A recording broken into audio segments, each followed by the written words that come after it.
Okay, we're live here.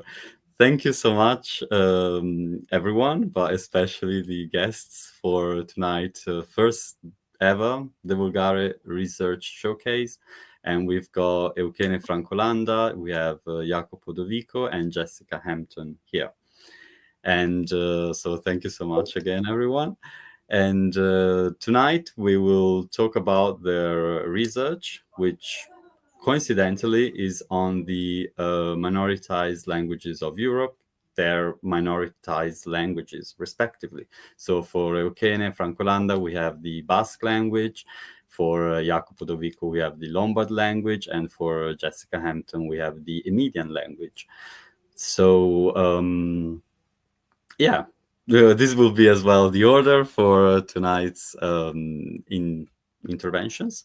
And the first one to speak that I will give the floor to is Eukene Landa. She has recently graduated. She has completed her PhD from the University of Miami in Basque Studies. And tonight she will present her research, her PhD thesis to us. So thank you again, Eukene, for this. Thank you for the intro. So shall I just jump into it? Yeah, Sure. okay. Yes. Okay, so basically, I did an analysis on a little feature that I'm not going to go into, that it's called the ergative marking, which is salient in the Basque society. That means that it calls for attention because it isn't present in the languages that we also speak, right? So in the Basque Country, we are also bilingual with Spanish or French, depending where you are. And those are our hegemonic languages or colonial languages. And because we have different case systems, the ergative case is not present in Spanish and French. That has made this feature to become some sort of a symbol. So if you don't mark it correctly, or if you don't mark it where you should, it's often seen in society as, oh, you're probably Spanishized or you're Spanish, French, etc. So I wanted to analyze, okay, what happens? What's really happening here? What's the variation? And then the ideologies behind this legal feature.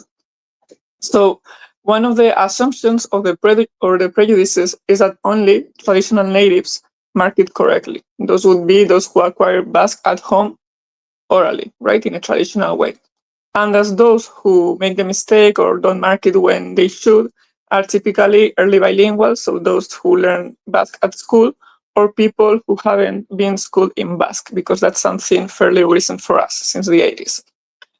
So for that, in the Basque Country, I analyzed the speech of two groups. One is the traditional natives and those the early bilinguals I just mentioned. But I also analyzed the group of heritage speakers in the diaspora in the USA. So in Boise, Idaho, in this really small town of the USA, there's a big Basque American community where Basque migrants went back in the day. They transmitted Basque. So we have this profile called Heritage Speakers of Basque, which means that they have acquired Basque at home, but the dominant language of the host country obviously is English. So in my analysis showed that obviously traditional natives were the ones who marked it more. In the second place, early bilinguals, and then heritage speakers. However, when we go to individual differences, we could see that many early bilinguals and heritage speakers were as proficient or more proficient than traditional natives. Why is this relevant? Because even though the prejudice is right as a group, then if we see to individual factors, we see things, for example, schooling. So in the diaspora of Boise, it's not typical to go to that school, but there's people who have received some formal education. And those within their same generation were better at it than the others. That's pretty common sense. Then the first generation of Basque Americans was in general better at it than second generation. So those who grew up in a ranch community in rural Idaho, where all of them were agricultural people from the Basque Country. So until that, the variation. But then I asked, do you know what this mark is? Do you know what does it mean? What is it for? What would you think if someone didn't mark it? And that's when it comes the juicy part. So in the Basque Country, it was super clear. Almost everyone knew what that marker was, what ergativity is, which is crazy for people who are not linguists. They even knew the name. And it was pretty clear that not marking it was associated with being non-native or not having learned Basque correctly. And something interesting is that those who followed those ideologies were the ones who marked it more, as they said, because they didn't want to be perceived as non-natives, or as one said, because if not, they're going to realize that I'm not a native. So we have this linguistic policy. You know that a marker denotes authenticity and legitimacy in your community, so you're going to pay special extra attention to marking that correctly so that you are accepted as one of them, as one of the originals, let's say. And then in the diaspora, it was very interesting to see that in general, maybe they knew what it was, but not with the official linguistics name. And it was attributed, not marking it, with just dialectal variation, right? So they were more tolerant. They were just saying like, well, here everyone speaks different because there's Basque people from all around. We speak different varieties, etc., etc. So it isn't necessarily bad or non-native. We are all hated speakers, and that's okay.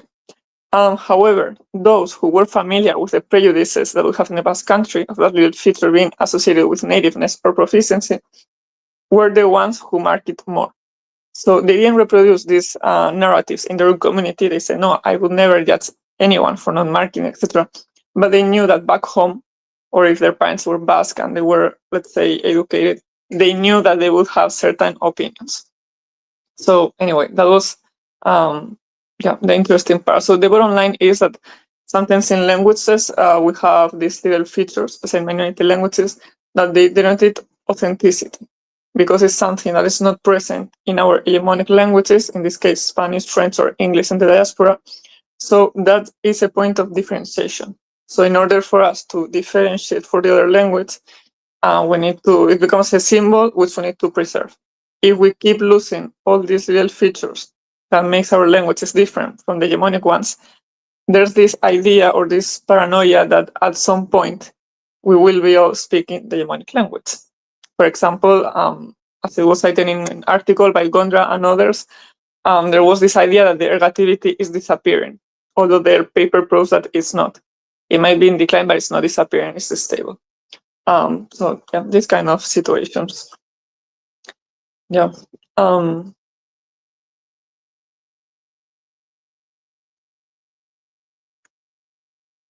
Okay, thank you so much for that. I was trying to see you, but I don't see anyone else. I only see myself. No, let me do that as well. Sorry about that. Okay, no, this one maybe. This one here. Okay, better. Sorry about that. I'll just give you the full screen whilst you were speaking. Also, I want to tell the audience that at the end of these 3 presentations, we will have a little Q&A session. So I will keep my questions as well for Eukene at the very end, and I encourage you as well to do the same. So type the questions here and we'll go back to those later as well. And also was wondering, okay, I'm so sorry, did I mention that you are on Instagram as Minority Languaging? I don't remember if you did, but just in case, I'm there. Well, in this case, here we are. So yeah, you've been very vocal as well for all things minority languages, not only in the Basque Country, but all over the world as well. And I again, as well, I imagine with your experience in Florida with the indigenous languages of the United States and and the whole continent as well. So this was my opportunity as well to thank you for your great work as well and for the attention that you give to this language. Thank you, guys. I really love your work too. Thank you. I hope my Italian was better, so I don't miss the details. Don't worry. It's okay. Thank you. Okay, it's great. So now I'll give the floor to Jacopo. Again, Jacopo is a graduate from the University of Turin, where he studied the Lombard language varieties. And about this language, he's also co-founded Accademia Bunvesin, which is a project to revitalize the Lombard language, and has contributed in the creation of a Lombard orthography standard called NOL. Yes, sorry, Jacopo. Perfect. So now the floor is all yours. Okay, thank you. I think I'm going to switch to Italian. I'm sorry, because my presentation is in Italian. Quindi parlerò in italiano. Allora, condivido la presentazione.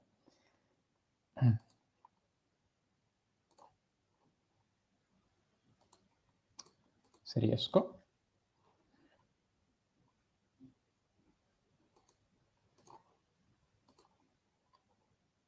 Ok. Riuscite a vedere, Guglielmo? Sì, riusciamo, grazie. Perfetto, ok. Allora, vi volevo parlare delle varietà della Lombardia meridionale, che sono delle varietà molto particolari. Infatti, sono talmente particolari che la domanda che mi pongo già sin dall'inizio è: ma le varietà della Lombardia meridionale sono effettivamente lombarde? Andiamo un po' a vedere. Allora, innanzitutto bisogna fare un quadro sulle varietà lombarde. Abbiamo dei sottogruppi che sono generalmente riconosciuti da tutti i dialettologi, che sono appunto il lombardo occidentale, nel colorato di giallo, il lombardo orientale colorato di verde e il lombardo alpino colorato di azzurro, a cui si aggiunge anche il trentino occidentale, ma che escluderei per il momento perché ha una posizione molto particolare, ma che comunque è considerabile, diciamo, di varietà lombarde abbastanza particolari anche quelle. Però, appunto, a queste si aggiungono anche delle varietà che si trovano in questa fascia, che sono appunto chiamate dialetti di crocevia o dialetti di transizione.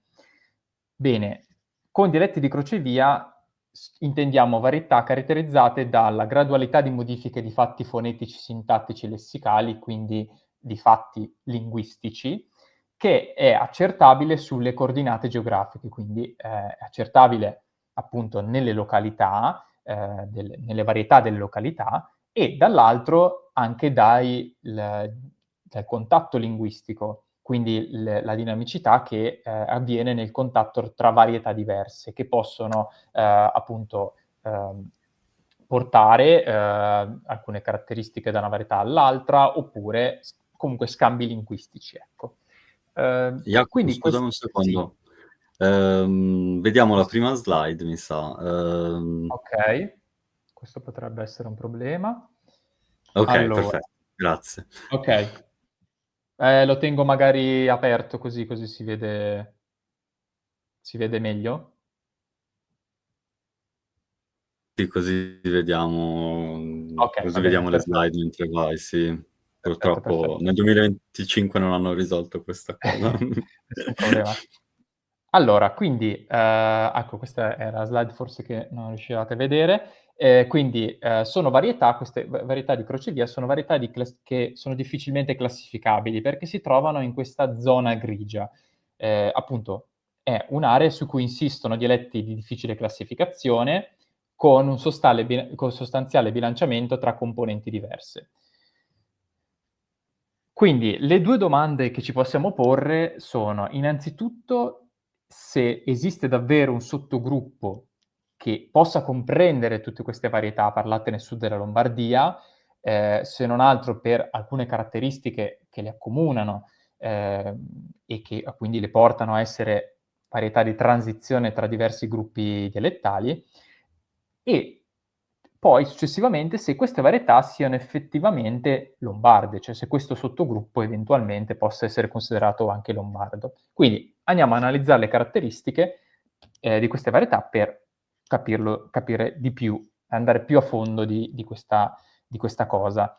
Mi sono dimenticato di dire che appunto le varietà meridionali, che sono considerate appunto anche proprio nella rappresentazione cartografica negli studi dialettologici, si può notare che comprendono tutta questa fascia che va dalla Lomellina, quindi dalla parte più occidentale della provincia di Pavia, poi per scendere verso l'oltrepo pavese, seguendo poi la provincia di Lodi, Cremona e di Mantova, ma non c'è, i dialettologi non sono concordi su quali varietà siano da includere all'interno di queste varietà di transizione. Infatti possiamo vedere come in Guerini la lomellina è esclusa, è considerata nel lombardo occidentale, mentre in Bonfadini, diciamo, addirittura anche Pavia è considerata all'interno di dialetti di crocevia. Quindi non c'è, diciamo, i dialettologi non sono concordi su questo aspetto. E soprattutto quando si parla di queste varietà, generalmente si afferma che queste varietà abbiano delle caratteristiche in comune, ma in particolare la sincope della vocale protonica, che è una caratteristica del tipo, un esempio, domani in italiano, in queste varietà sarebbe dman, forme di questo tipo. Andiamo a vedere però se effettivamente è così, e comunque rimane il fatto che un'unica caratteristica non può permettere di creare un unico gruppo, ecco, che accomuni tutte queste varietà. Nello studio sono state considerate queste località che appunto si ritrovano all'interno della fascia di interesse dello studio, ma anche delle zone limitrofe, quindi dell'area dell'Emilia, in parte del Piemonte e anche più a nord nella provincia di Milano, di Bergamo, di Brescia. Queste località non sono state scelte a caso, ma sono state selezionate in base agli atlanti linguistici, in particolare l'Atlante linguistico italiano e l'Atlante italo-svizzero, ma anche sulla base di alcuni studi di alcune località, di varietà di località, che sono state fatte da diversi altri studiosi e che sono stati appunto inclusi all'interno di questo studio. Quindi, una volta scelti le località e quindi le varietà di queste località, si è deciso di procedere selezionando i tratti caratteristici dei maggiori gruppi dialettali, e in particolare di quello lombardo, quello emiliano e di quello piemontese. Ora non mi soffermerò su tutte le caratteristiche perché sono molte. Comunque qui abbiamo appunto una lista dei tratti, anzi la lista dei tratti considerati dai maggiori studiosi come proprio rappresentativi del Lombardo. Qui invece tratti che sono considerati per la distinzione tra il sottogruppo occidentale e orientale sempre all'interno del Lombardo, quindi che sono un po' di più, 11. Poi abbiamo appunto i tratti piemontesi, i tratti emiliani, e quindi in totale abbiamo 32 tratti, che sono 23 fonetici, 7 morfologici e 1 morfosintattico. Quindi diciamo abbiamo più uno sbilanciamento probabilmente verso i tratti fonetici, ma sono anche quelli più facilmente reperibili negli studi, perché appunto gli studi dialettologici molto spesso si concentrano sull'aspetto fonetico più che su quello morfologico, quello sintattico ad esempio. Quindi abbiamo diversi tratti, abbiamo molte località, quindi si è proceduto con lo studio dei tratti presenti nelle diverse varietà. Quindi se ad esempio qui abbiamo una tabella, che è appunto la tabella che ho costruito proprio per andare a analizzare le caratteristiche di diverse varietà, in particolare questi sono i punti dell'ali. Possiamo notare, ad esempio, il nesso ct latino, che generalmente si afferma che appunto nelle varietà lombarde palatalizza in c, quindi da nocte abbiamo notch o nöch o forme di questo tipo. Quindi possiamo notare come in verde sono segnalate le varietà in cui è presente questo tratto, e in rosso invece quelle in cui non è più presente o non è mai stato presente. Quindi questo per l'analisi, soprattutto per l'analisi qualitativa, quindi per l'analisi effettivamente di andare che va ad approfondire le caratteristiche più singolarmente per ogni località e per ogni varietà. Queste tabelle poi sono state invece risistematizzate con appunto una traslitterazione con dei numeri che sono appunto 1, 2 oppure 3, 4, ci sono altre altri fenomeni. Questo appunto perché è stato necessario per la creazione di mappe di questo tipo, che sono state realizzate con Shiny Dialect, che è un programma appunto online che permette di creare mappe di diffusione attraverso appunto innanzitutto le coordinate geografiche e poi attraverso le caratteristiche di delle varietà parlate in quelle località. Qui abbiamo due esempi. Quello a sinistra è l'articolo determinativo femminile plurale. Abbiamo appunto l'area verde che è appunto l'area del Lombardo occidentale generico, diciamo, ma anche parte di quello dell'area piemontese orientale, e abbiamo la forma in I, quindi idon, ad esempio, o altre forme così.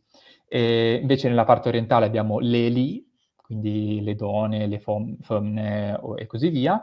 Invece nelle altre aree abbiamo forme al o comunque allomorfi di al, el o appunto articoli simili.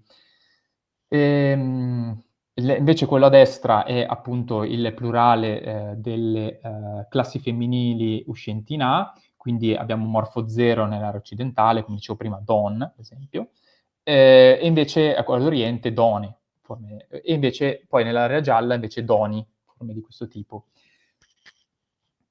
E perché sono utili queste mappe di fusione? Perché ci permettono di in realtà verificare anche se ci sono degli elementi geografici, geomorfologici che possono aver ostacolato o aiutato la diffusione dei fenomeni.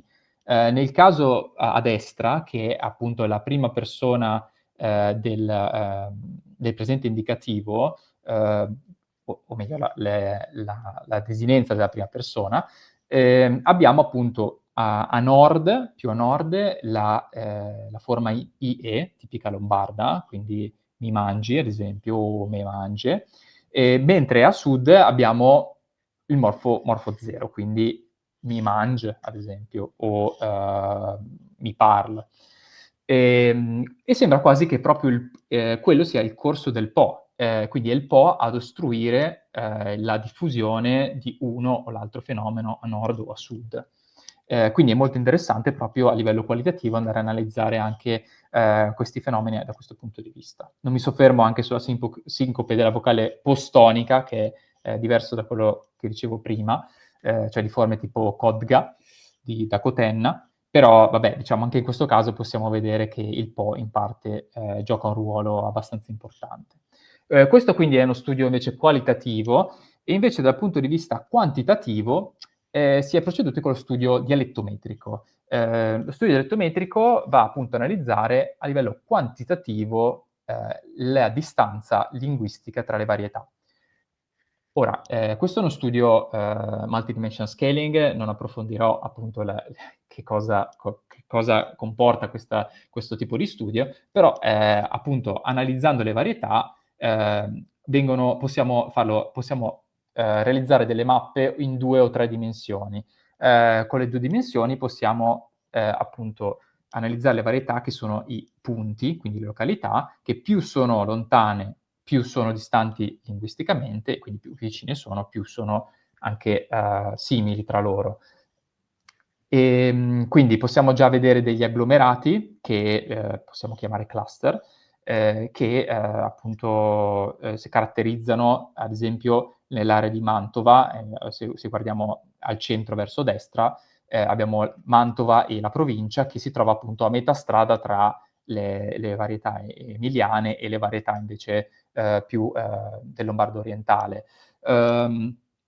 Invece in quelle 3 dimensioni si considerano le 3 dimensioni diciamo i colori RGB, quindi in base all'intensità dei 3 colori si dà poi appunto una rappresentazione cartografica di questo tipo che permette appunto di vedere con i colori la distanza linguistica.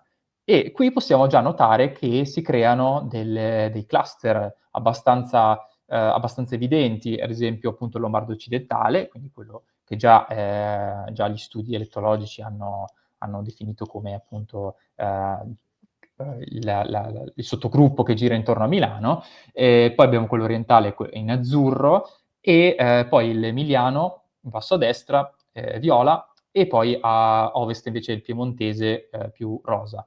Si può notare già che Pavia, ad esempio, è considerata all'interno del Lombardo occidentale, così come anche Lodi, mentre Cremona è considerato un dialetto, diciamo, orientale, ecco.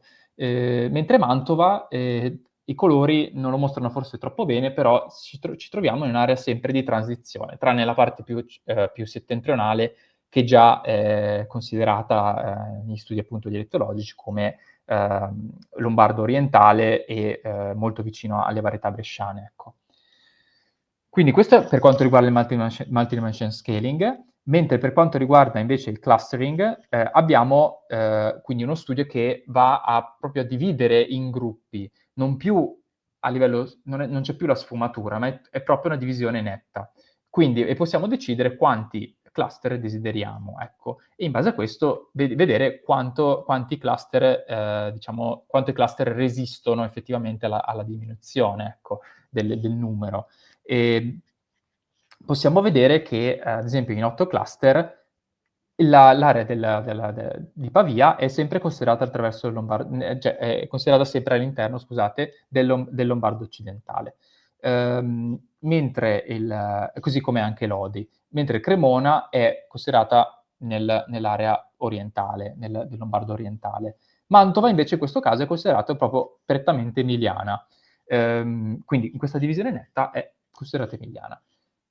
Un altro aspetto che di cui non ho parlato adesso è che in realtà non è tutta la provincia di Pavia che è considerata Lombardo occidentale, ma abbiamo anche la punta più meridionale, che è l'Alta Valle Staffora, diciamo vicino a Varzi, ecco, che in realtà appunto negli 8 cluster è considerata separata dal Lombardo occidentale. Rientra invece quando consideriamo 7 o 6 cluster, ma ad esempio nel multidimensional scaling abbiamo invece uno stacco proprio, se vediamo, è più rosa-viola rispetto invece a verde. Quindi già in queste analisi possiamo notare che abbiamo una differenza tra quello che viene rappresentato normalmente diciamo, negli studi dialettologici sull'area lombarda e invece quello che viene fuori dallo studio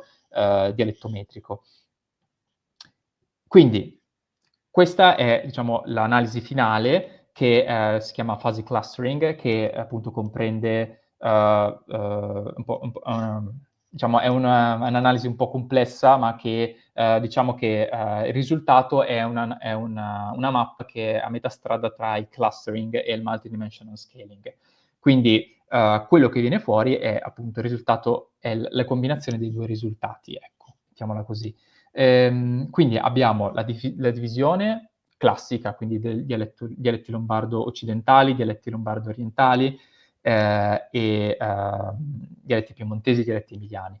Poi abbiamo queste aree appunto che ho circondato con questi cerchi, che invece sono separati e anzi sono tendenzialmente di transizione proprio perché anche lo studio non riesce a, diciamo, anche il programma utilizzato non riesce a inserire all'interno di nessun gruppo dialettale.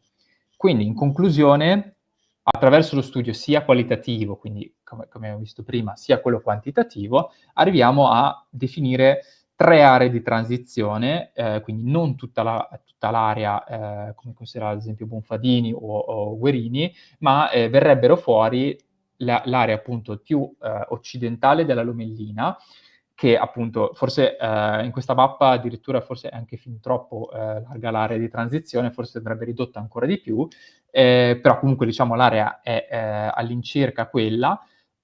L'Oltrepo Pavese, l'Alta Valle Staffora, quindi la zona più meridionale della Lombardia, e poi invece il Mantovano che effettivamente si consolida la sua posizione di transizione.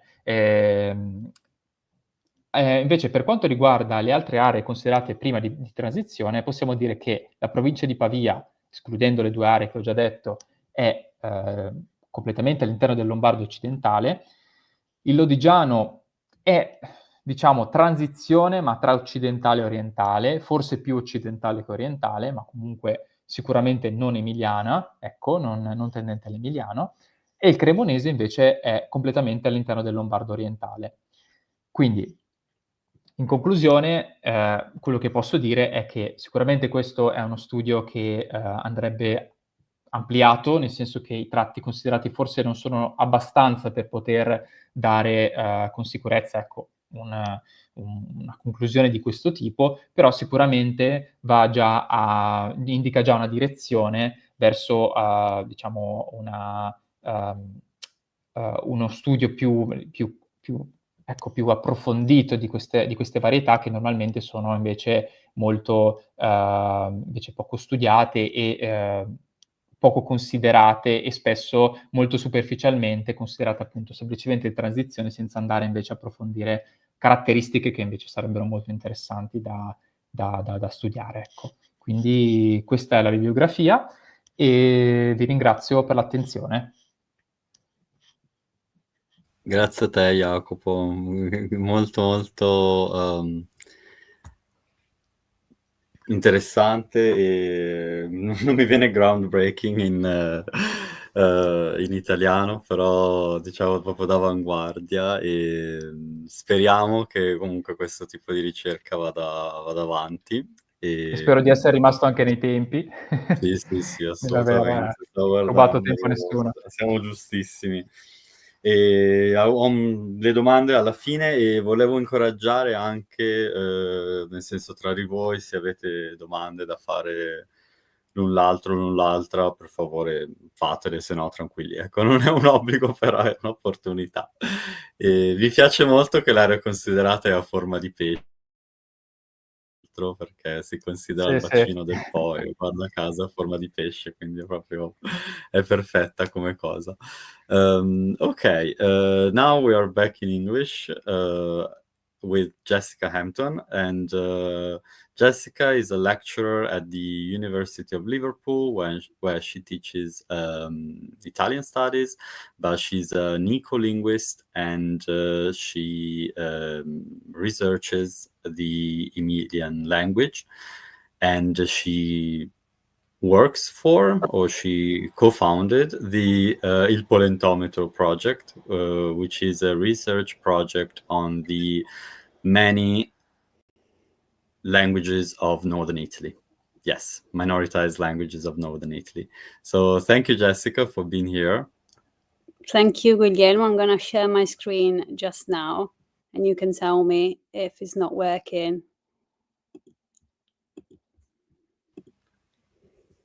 Is that visible to everyone? I mean, to me, yes. Hopefully to everyone. Yeah, okay. I see nothing. Okay, amazing. And If yeah. if the slides are not working, or if there's anything, just shout out to me, because all I can see is my slides, basically, my slideshow. Okay. Thank you. I also picked up on the shape of the fish, and being an ecolinguist, I was very happy to see shapes of fish and talk of rivers as part of a dialectological project. Anyway, I am here to talk to you about the role of endangered languages in times of crisis. And more specifically, I'm going to focus on my region, Emilia-Romagna. So that's the red bit of the map, as you can see there on the left. And if we zoom in a bit more, actually you've seen some bits of this map from Jacopo's data set, but not really sure if you can see my cursor, but we're gonna focus on this bit here. And the interesting bit about Emilia-Romagna is indeed the fact that the Po River has a huge role on delineating its border, and on the right hand side you have the Adriatic Sea, and then across its southern borders you have the Apennines, the Tuscan-Emilian Apennines. So as I said at the beginning, I'm here to talk to you about the role of the endangered languages in times of crisis, and I'm going to focus on the 3 major crises that hit the Emilia-Romagna region, starting with the earthquake in 2012 that affected mainly the Modena province, the one that we all know about, unfortunately, the COVID-19 pandemic, which was national and even global, and also the floods that specifically hit Romagna in 2023 and 2024. So to talk about endangered languages in this sense, I need to give you some information about Emilian and Romagnolo. My colleagues and I conducted a first of its kind survey on the vitality of Emilian Romagnolo and all the other languages of Northern Italy. We refer to them as Gallo-Romance varieties or Gallo-Romance of Northern Italy. And as you can see there at the top, you have a publication from this year, which is based on the data from the Pollentometro that Guglielmo mentioned at the beginning of the talk. And we also were able to determine that indeed these languages are endangered. But what is interesting is that there is little awareness about what Emilian and Romagnolo are in the community itself. They're core dialects for various historical reasons, and not many people recognize them as languages, as separate from Italian. But the fact that we can define them as Gallo-Romance varieties already puts them in a continuum with French rather than Italian. And although typological classifications are open for debate, one thing is for certain, that Emilia-Romagnolo and the other languages of Northern Italy are not varieties of Italian. They are not regional varieties of Italian. They are languages that are sister varieties of Italian, the same as French, Spanish, Romanian, all the other Romance languages are related to each other. So there is little awareness of that. And for me, this speaks to the importance of the role of language erasure, what I call language erasure, and other colleagues do as well, and specifically to the erasure of the linguistic citizenship rights that people lack because of that. So they don't recognize themselves as bilingual speakers, for example. On the other side, on the other hand, there is a high awareness on linguistical differences between Emilian and Romagnolo. So a Romagnolo that hears an Emilian variety will instantly be able to tell you, that's Emilian, that's not Romagnolo, that's not my language, that's not what I speak. And also that is true in terms of cultural differences. A Romagnolo identity, if we can speak of one, maybe stereotyping one, it would be very different, or anyway, different enough to differentiate it from an Emilian stereotypical identity in terms of how these are played by and upon by the community members themselves. So because we are talking about crisis, what I draw from is a whole body of theory that comes from trauma and vulnerability. I am not going to bore you with all the theoretical concepts that I discussed. These slides are from a conference I presented in Germany. But what I do want to focus on is the fact that trauma is really something that completely unsettles a community. As you can see, that collective trauma can shatter the core of a community and its connection. So people feel terrified, they lose sense of safety, and they need to regain it somehow. And language is a very powerful tool, a very powerful resource that people have at their disposal. But oftentimes language is not enough to express that trauma, that pain. So people can make use of a lot of other different resources to express that and find a connection with one another. And what I try to do in this presentation is show you that local or endangered languages such as Emilian and Romagnolo can be part of that multimodal resource repertoire to express trauma. So it's not just about language itself, like how we talk about things, but also what language do we choose to talk about that trauma, that pain. And in communities where there is an endangered language, such as Emilia-Romagna, then the local languages become part of that resource that people have access to. And we see vulnerability as a strength rather than a weakness. And it's through vulnerability that people are able to express and explore intimacy. And it's through that connection at the intimate level that people are able to reconnect with their fellow community members.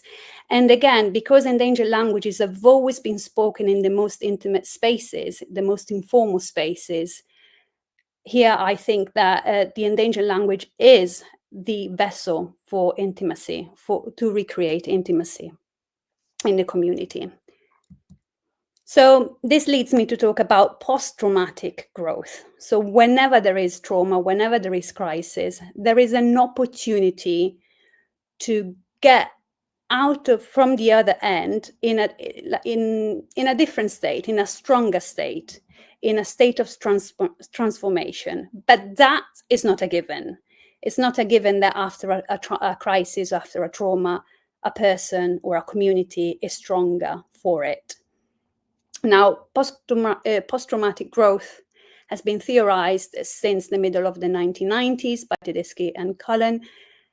And again, I'm not going to bore you with the details of their theory, but what is important for me here to focus on is the role of narrative. It's only when a community is able to articulate that trauma, that pain, that they are able to then come to terms with it and potentially grow stronger from it.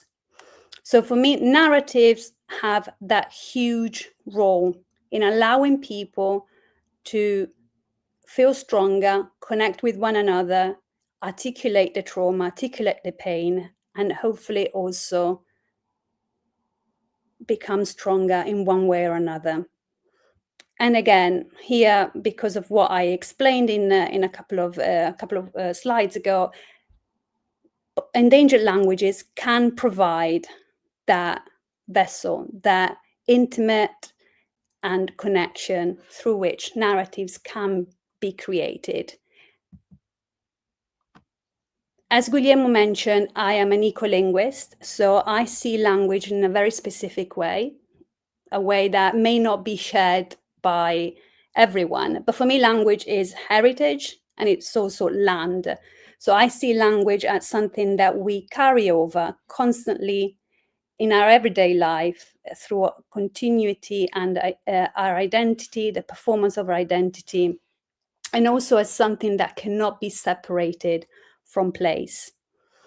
And so for me, that connection through with our past and our place, and something that informs our present and therefore our future, is very important. So what I try to argue here is that endangered languages in Emilia-Romagna are helping with the narration or the narrative of trauma when there is a crisis, but we are still lacking a narrative for what has happened to them, for the loss that its community has sustained by sustaining that push towards that shift towards Italian. As people lost their ability of speaking the language, they haven't really had the opportunity to realize it and come to terms with it. So that's what I would like you to remember as we go through the slides. So we're going to focus on the city of Vignola now. In 2014, I went back to Vignola, and on this shop awning, I saw the logo Astambain. Now, Astambain means we are well in the local Emilian variety. And originally, this logo was supposed to be part of a branding project that started in 2007. But that project never materialized anything. And it was only after the 2012 earthquake that the logo was repurposed to collect funds for the local businesses that had sustained economic damage because of the earthquake. So a Stambain, which originally was supposed to be a logo to symbolize just how cool Vignola is, its economy, how vibrant, how dynamic Vignola is, Vignola and the other surrounding places are, it became repurposed and resemioticized to mean resilience. So from a cool, yes, we're doing well, to a, we're hanging in there, we are holding on. Likewise, during the pandemic, I started noticing more and more content on Instagram about merchandise that had Emilian messages on them. So, for example, Stam Soda Dos, so stay away or keep away from me, keep far away from me. And also Timbota. Timbota means hold on there. That kind of, oh, carry on, that kind of message of resilience once again. And another kind of account that really caught my attention is Me Astagaka, which means, as for me, I'm staying home. Now, this Instagram account was only live for a few months, enough to collect funds through the sale of these hoodies and jumpers to help the local hospital in Modena, which was really struggling with the levels of infections in the area. So here, instead of stoicism or, the stoic, we are doing well, I was able to analyze this as a form of comforting and trying to mobilize a level of trust in institutions as that was dwindling as well. And certainly a way of embodying responsibility, civic responsibility for one another, and acting of collective care, basically.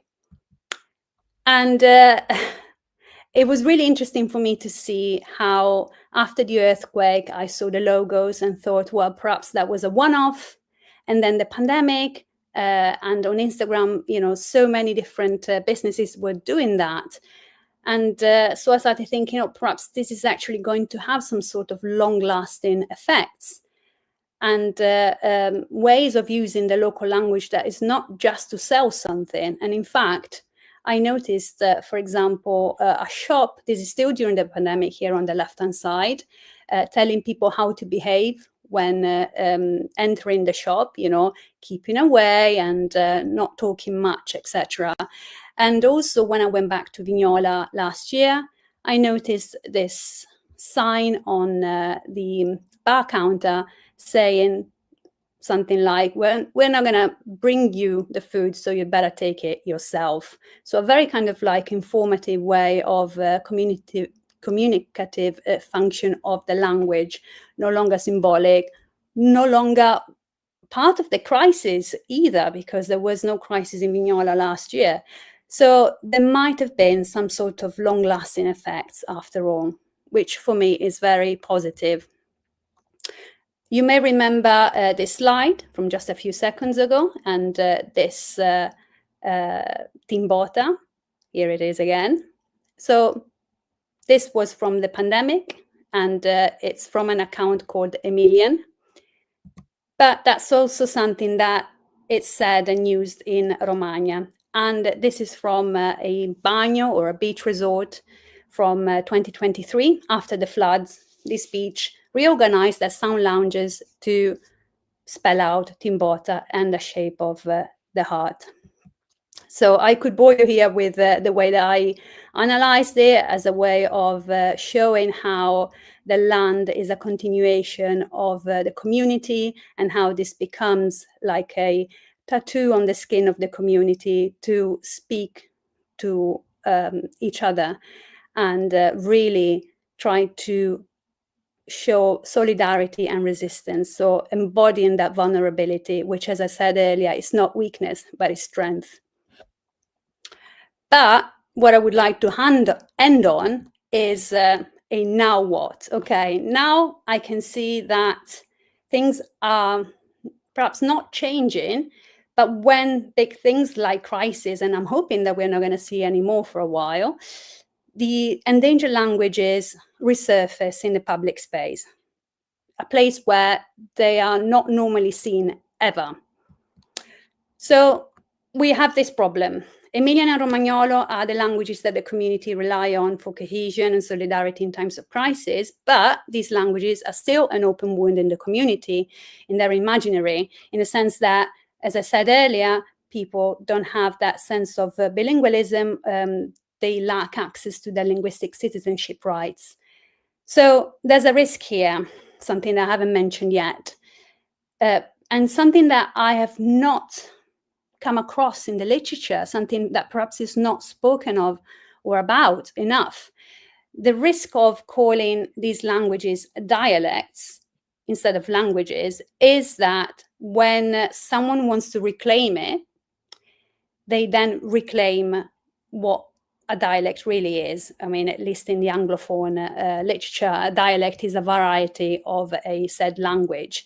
So if that were the case, if someone wanted to reclaim the dialect of Emilia-Romagna, they would be reclaiming the regional varieties spoken in Emilia and Romagna. So that for me is a fundamental risk. So some sort of awareness around this is needed. So a solution, not the solution, a solution for me is to actively co-create narratives of grief for community members, so to reflect on the loss of the language, and then create stories about it so that they can articulate what they're losing, why they're losing it, why they have not spoken it or thought about it before. And the use of folk stories, local mythology, pop culture can all help inform this story. So for me, this is what is coming next and what I'm hoping and really excited to be working on. And hopefully Guglielmo and DeVulgare will give me a hand in collecting these stories and co-creating these stories. But if anyone is listening and they would like to get in touch with me, please do so. This is my email address. Thank you.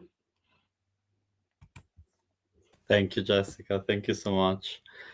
Let me go back to, okay, no, I always get the wrong one. Thank you so much. And there is a question for you as well, but I'll go back to my question for Eukene first. Sorry, Kuba. But in the meantime, if others have questions, please do type them and we'll get back to you as well. So, Eukene, your presentation, your research to me resonated a lot because there is an obsession with, language purity or language authenticity, like when you said that, like some purists, of the Basque language, they cry the loss of this ergative mark. It seemed to me like, those Italian purists that, cry over the loss of the subjunctive form, for example, or other forms as well. So, every language speaker, every language purist has their own things to cry on, it seems, right? But so, this as well, like especially for like the big national languages, like with a lot of propaganda behind them, with the academies and so on. But what could we as minority languages communities do to go beyond this unhealthy obsession for authenticity? Hi, sorry, yeah, my mic was off. What we can do, I think that's a tricky one, and I'm not sure if there's an end to it, because as you said, hegemonic languages, they also have this paranoia of the language being contaminated, for example, in Spanish being contaminated by English, or I don't know, other English varieties, and maybe they listen to their children speak now with American English because of the influence of TikTok, that kind of situation, right? But for us, it means survival. So as we say in Basque, for example, when we are losing a lot of features, there's a critic that we will say that person is speaking Spanish in Basque. So basically, you're using the structure of Spanish, the pronunciation of Spanish, the case marking of Spanish.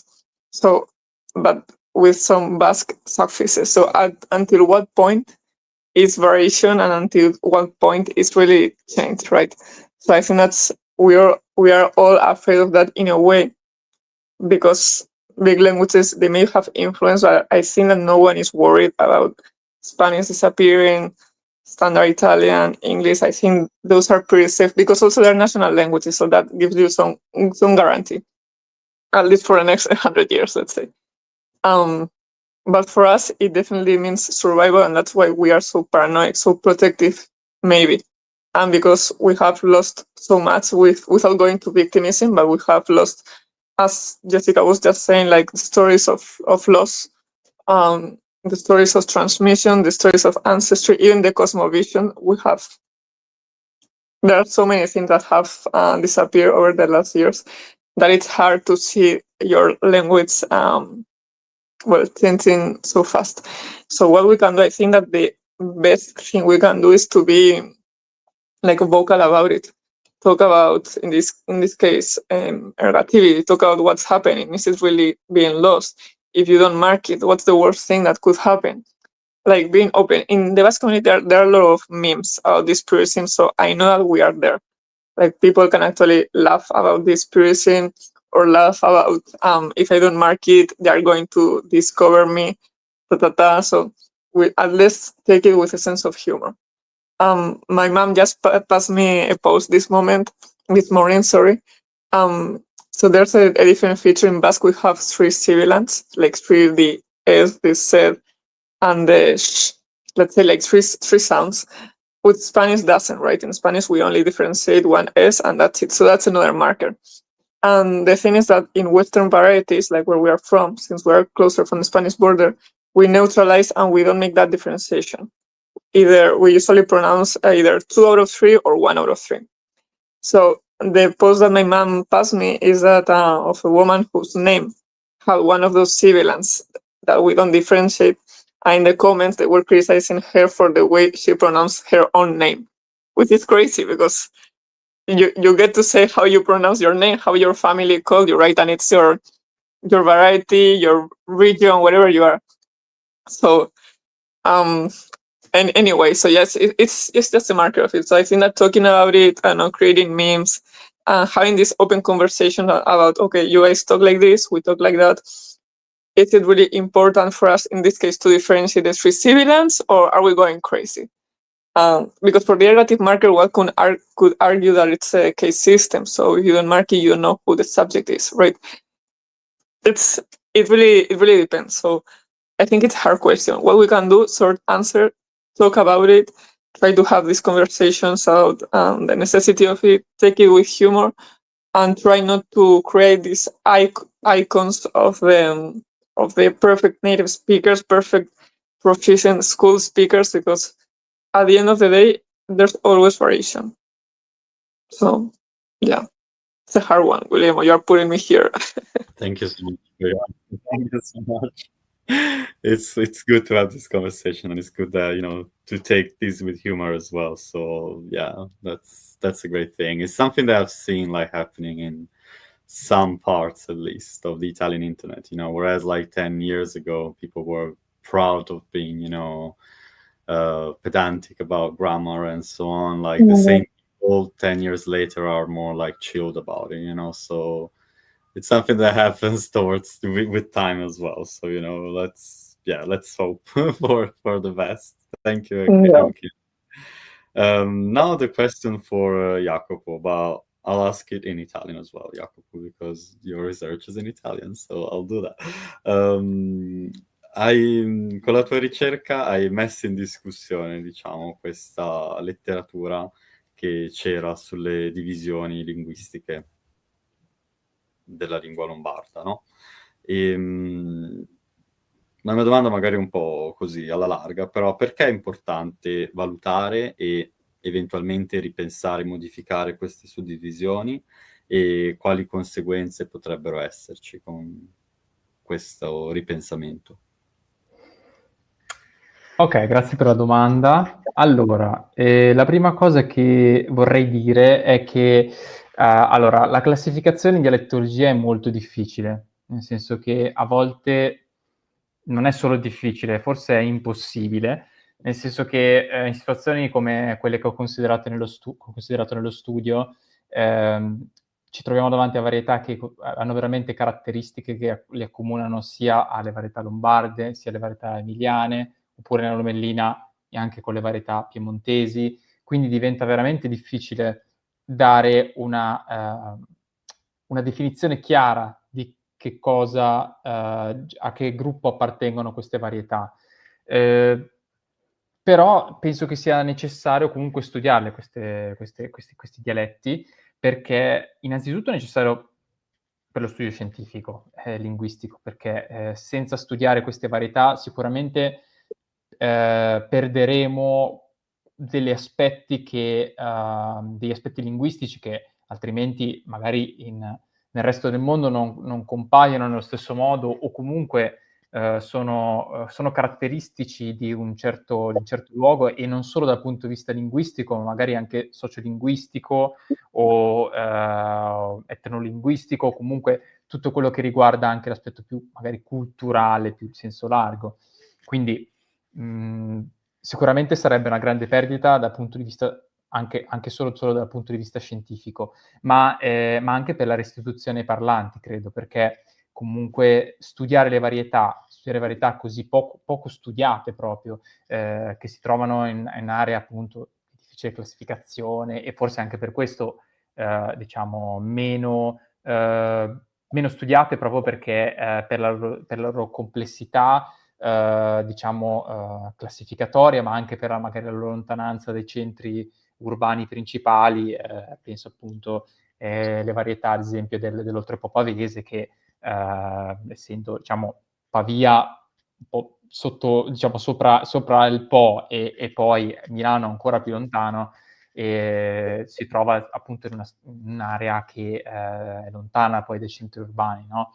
Quindi diventa difficile. E quindi è necessario andare a studiare queste varietà, innanzitutto con la speranza che non vadano perse, e quindi dare una restituzione ai parlanti che possono poi essere utili per i parlanti, per potersi anche riappropriare della propria varietà. E quindi uno studio che non sia solo diciamo musealizzazione, cioè che sia una bellissima teca in cui mettere le varietà e guardarle, molto belle dal punto di vista scientifico, però non servono a niente, no? Quindi è necessario studiarle anche per questo aspetto qua. Su questo punto vorrei dire che è necessario studiarle per la promozione, quindi, e la salvaguardia. Innanzitutto perché comunque una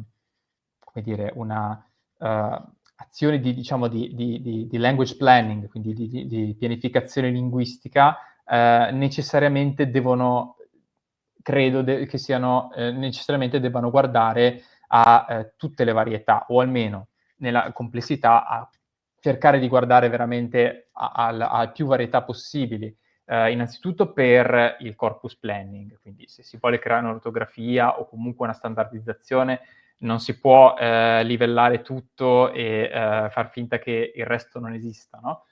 Ma è necessario avere presente quali sono queste le varietà presenti, che caratteristiche hanno, ma e poi aggiungendo anche, direi, anche dal punto di vista sociolinguistico, qual è la percezione dei parlanti di queste varietà, no?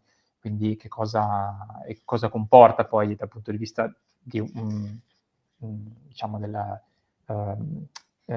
language revitalization, chiamiamolo così. E poi anche per l'acquisition planning, quindi dal punto di vista dell'insegnamento, promozione dell'apprendimento, che credo che sia essenziale, come dire, nel momento in cui queste varietà saranno, spero, si auspica, saranno insegnate in qualche modo, comunque la conoscenza di queste varietà, certo ci sono i parlanti nativi, ma una conoscenza anche più approfondita, scientifica, permette sicuramente di promuoverle in maniera più come dire, efficace, e secondo me è anche più democratico, mettiamola così, nel senso che Se insegniamo solo una varietà, che può essere ad esempio il milanese per tutta la Lombardia, chiaramente ci perdiamo tutti e sicuramente anche poi dal punto di vista della comunità sarà difficilmente accettabile, no? Quindi sicuramente è interessante andare a vedere anche la classificazione e poi proprio anche perché comunque è anche utile certe volte dire ok, questo è qualcosa che è da una parte o dall'altra. Non per fare delle distinzioni, ma per appunto una tutela e una promozione anche più efficace. Poi appunto questo, ripeto, a volte è possibile, a volte meno, però questo non ci deve scoraggiare da portare avanti ecco, questi studi e assolutamente non ci deve scoraggiare da promuovere queste varietà e cercare di salvarle. Ecco, quindi questo Ben insomma. detto, molto ben detto, bisogna provarci.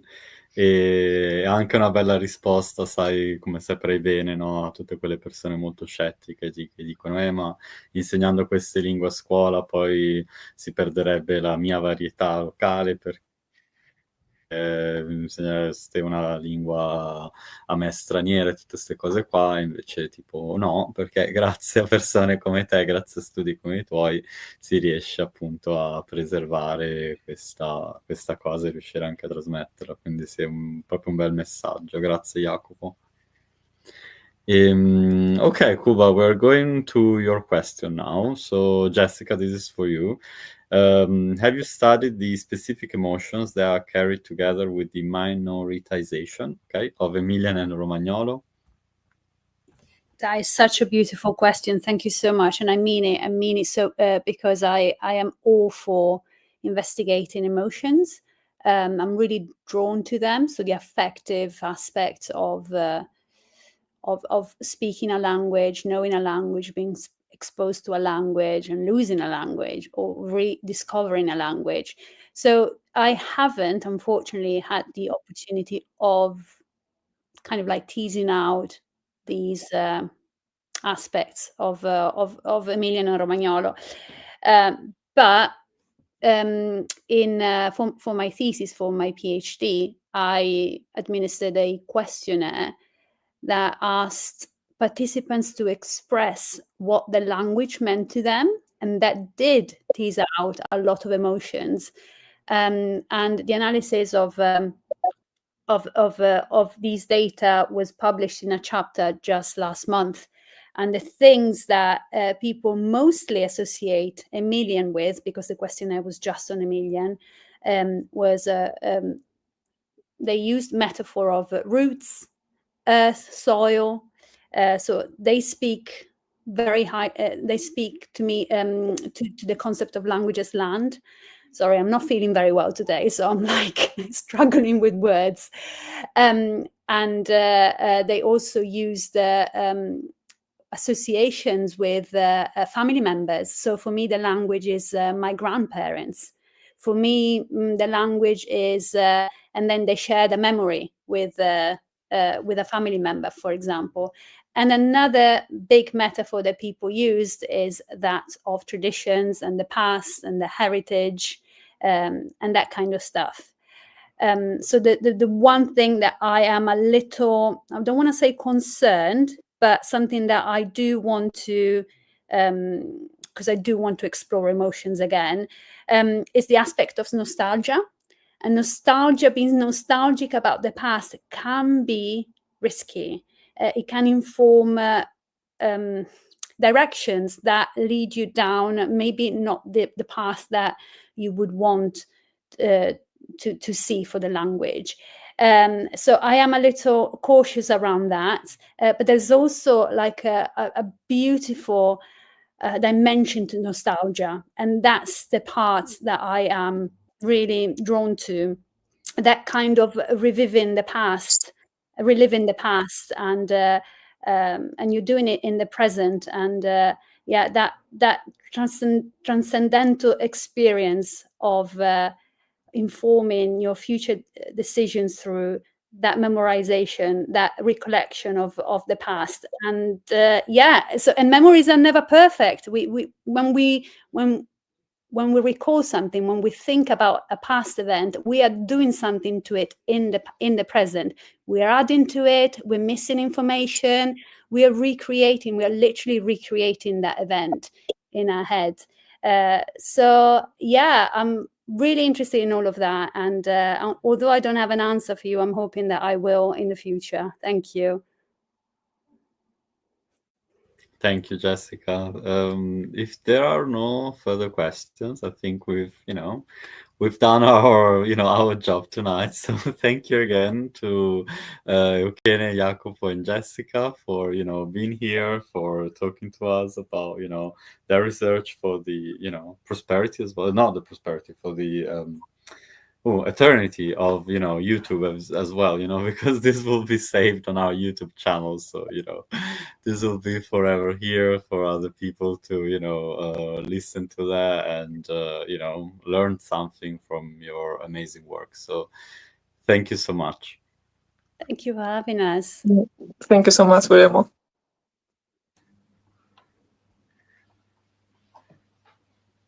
That's all. I'm just gonna stop the streaming. So thank you. Bye.